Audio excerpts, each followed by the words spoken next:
Malcolm X. Sir, what's the real reason why you two men split? Is it merely ideological, or is it personality? What else? Probably personality. It was not the statement that originally was given by the movement when we split. It's more personality than anything else. You've called people like Martin Luther King, who just got a Nobel Peace Prize, an Uncle Tom. Is this correct, first? Well, I'd rather say that in the States, there's a law that has recently been passed, or a decision handed down by the court, wherein if you call someone an Uncle Tom, they can sue you for libel. Well, so I never refer to them as Uncle Toms. I would say that Uncle Martin is my friend. Uncle Martin is your friend, yet you would disagree with his approach to what he wants to accomplish. Definitely. If his approach would bring about what the black man in America needs to completely eliminate the problem that we have, I would say well and good. But I very much doubt that anyone who adopts the approach that Martin Luther King has been teaching to our people in that country can point to any meaningful gains that has actually served to solve the problem. Black Muslims have sometimes, whether you have or not, and I think probably you have sometimes, it seemed to me, been preaching hate to meet hate. I don't advocate any kind of hate. But there's a lot of talk that sounds very much like it. No, I think that the guilt complex of the American white man is so profound until when you begin to analyze the real condition of the black man in America, instead of the American white man eliminating the causes that create that condition, he tries to cover it up by accusing his accusers of teaching hate. But actually, they're just exposing him for being responsible for what exists. Well, that's something of an argument, but I've heard speeches made by some of the people of your group. I think I've heard you make speeches. It seemed to me that you were advocating, well, I would have to describe, I think, as violence to meet the serious injuries that have been done your people, with which I totally agree. I don't call that violence. I don't in any way encourage black people to go out and initiate acts of aggression indiscriminately against whites. But I do believe that the black man in the United States and any human being, anywhere, is well within his right to do whatever is necessary, by any means necessary, to protect his life and property, especially in a country where the federal government itself has proven that it is either unable or unwilling to protect the lives and property of those human beings. Just before Pierre takes it, you've got a pretty good fighter and the world's heavyweight champion lined up with you to help out. Yes, Pierre. Well, Mr. X, if I guess I call you that, is that the proper appellation, yes. Mr. X?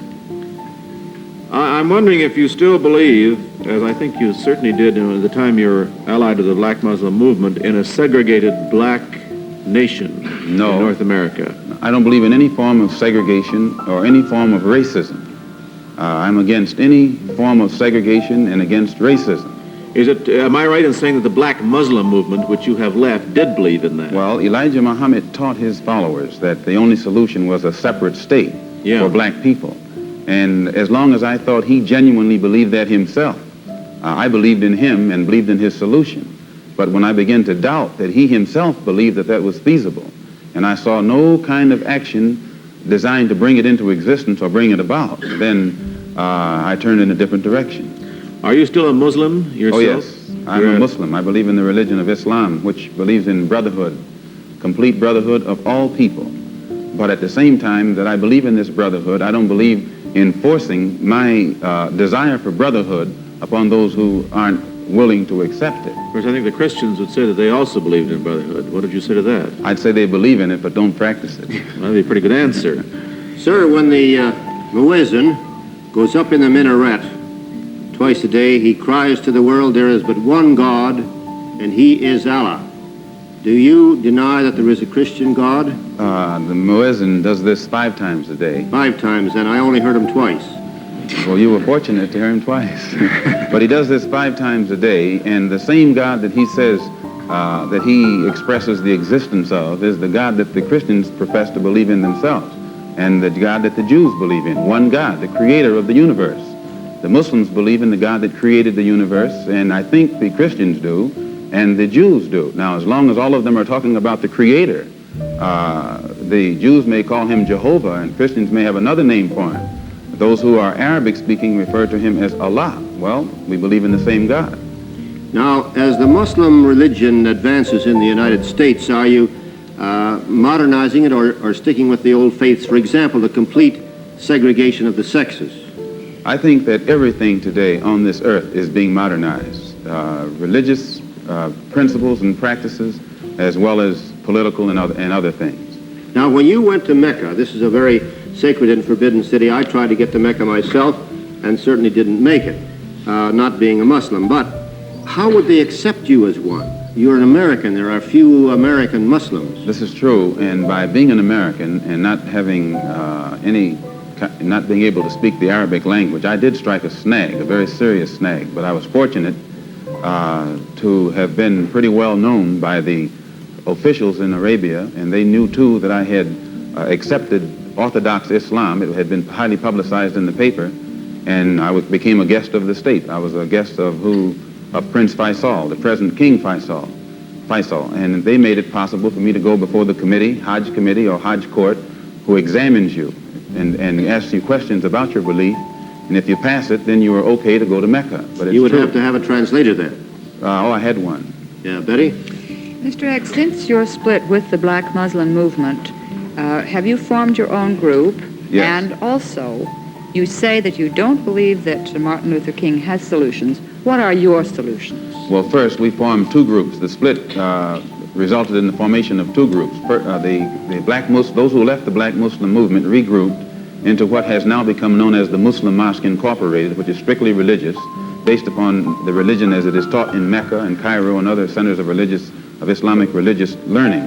Then realizing that our problem in America, that we are black Americans and we have a problem that goes beyond religion, we formed a group known as the Organization of Afro-American Unity. And the objective of this organization, it's non-religious, number one. Any Negro can belong to it. And the objective of that organization is to bring about a condition that will guarantee respect and recognition of the 22 million black Americans as human beings. Now, this is very laudable, but how? Well, by any means necessary. We feel that the problem, number one, of the black man in America is beyond America's ability to solve.